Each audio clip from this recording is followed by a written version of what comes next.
আমি Krishnakoli Mahato, MA PhD।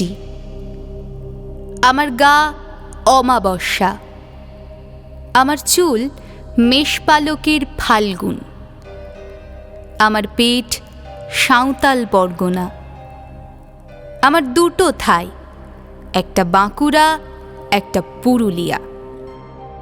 আমি গড়িয়াহাটার মেয়েদের মতো আরশোলা দেখলে ভয়ে পালিয়ে আসি না। বোমায় বাঁ হাত উড়ে যাওয়া বাবা কতবার আমার বই পুড়িয়ে দিয়েছে, কতবার আমার দুঃখী মা বলেছে মেয়েদের বড় হতে নেই। মা, আমি ইউরোপ থেকে ডাক পেয়েছি, এই দেখো ইমেল।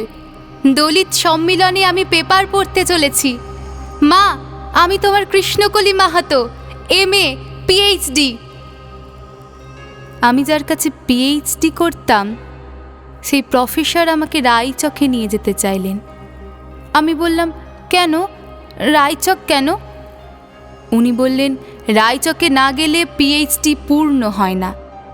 আমি বললাম, কেন, আমি আপনার ফ্ল্যাটে যেতে পারি? উনি আঁতকে উঠে বললেন, না না, আমার বাড়ি না। আমার PhD 1 বছর পিছিয়ে গেল। আমি ফোন করলাম, স্যার আমি রায়চকে যাব। হোটেলের ঘরে তিনি আমার মুকুটমণিপুরে হাত দিলেন, আমার সাঁওতাল পরগনার হুঁক খুলে ফেললেন। হাঁ হয়ে দেখতে থাকলেন আমার বাঁকুড়া, আমার পুরুলিয়া। আমার 2 অগ্নিগোলকের কাছে মুখ নিয়ে এলেন।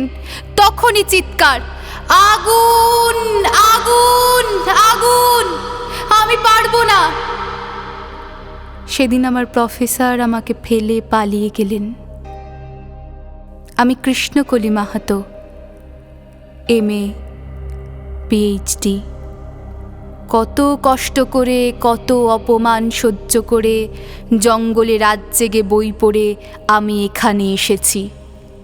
কেউ আমাকে জায়গা ছেড়ে দেয়নি, কেউ কাউকে জায়গা ছেড়ে দেয় না, না পুরুলিয়ায় না কলকাতায়। মা, আমি চেকিং করে ভেতরে এলাম। মা, আমি ইমিগ্রেশনে দাঁড়িয়ে। বাবাকে দেখে রেখো, মানুষটার একটা হাত নেই। অফিসার আমার নাম উচ্চারণ করলেন, কৃষ্ণকলি মাহাতো। আমি বিমানের সিঁড়ি দিয়ে উঠছি মা, বিমান সেবিকা আমাকে ম্যাডাম বলল, আমাকে আমার নাম্বারে নিয়ে গিয়ে বসালো। আমি সিট বেল্ট বেঁধে ফেললাম। প্লেন রানওয়ে ধরে দৌড়াতে শুরু করেছে। দৌড় দৌড় দৌড়, কি গতি, কি তেজ, কি আওয়াজ! আমার মনে হলো বিমান রানওয়ে ধরে দৌড়াচ্ছে না, দৌড়াচ্ছি আমি আমি আমি। আমি কৃষ্ণকলি মাহাতো, MA PhD। আমি কৃষ্ণকলি মাহাতো।